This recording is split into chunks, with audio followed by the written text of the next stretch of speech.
সবাইকে নমস্কার। আশা করি সবাই ভালো আছেন। তো আমি আজকে আপনাদেরকে দেখাবো দোমাটি চাপানোর পরে আমি যেভাবে মাটির সারির ভাঁজগুলো দিই।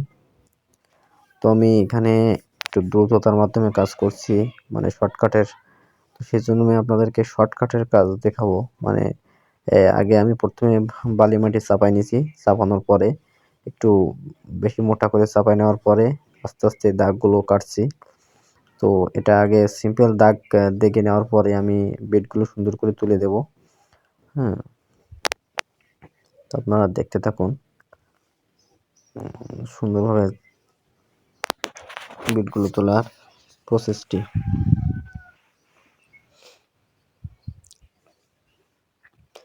আপনাদের কাছে আমার একটা অনুরোধ থাকবে, যেহেতু কাজের পাশাপাশি ভিডিও করা, তারপরে ভিডিও এডিট করে পোস্ট করা, এটা একটা সময়ের ব্যাপার বা কষ্টের ব্যাপার, ধৈর্যেরও একটি ব্যাপার। তো আপনারা যদি চ্যানেলটি সাবস্ক্রাইব করে আমার পাশে থাকেন তাহলে নিশ্চয়ই আমি উপকৃত হব। তো আপনাদের কাছে একটু অনুরোধ থাকবে, আমার চ্যানেলটি সাবস্ক্রাইব করে আমার পাশে থাকবেন। যদি আপনাদের আমার ভিডিওটি ভালো লেগে থাকে তাহলে অনেক সময় আমার ভিডিওটি একটু শেয়ার করে দিবেন, লাইক কমেন্ট করবেন, তাহলে আমার ভিডিও করতে ভালো লাগবে।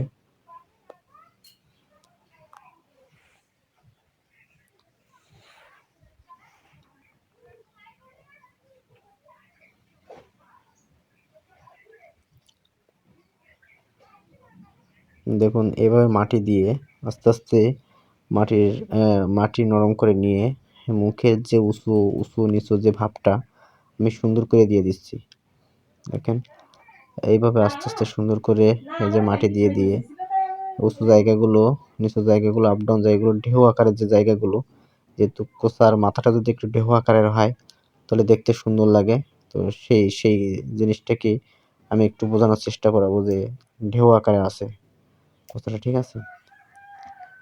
এই যে পাশের আসলও আমি আগে দেখে নিচ্ছি, দেখানোর পরে আমি আবার ওখানে মাটি দিয়ে উঁচু নিচু জায়গাগুলো সেটিং করে দেবো, যে উঁচু যেখানে উঁচু সেখানে উঁচু করে দেবো এবং ঢেউ আকারের কাজগুলো করবো আর কি।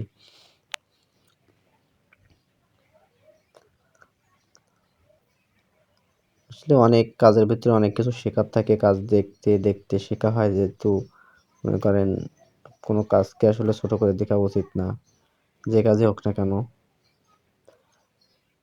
যে দেখুন, যেভাবে আমি মাটিটা দিচ্ছি, দিয়ে উঁচু নিচু সারফেসটি সুন্দরভাবে দিয়ে দেব।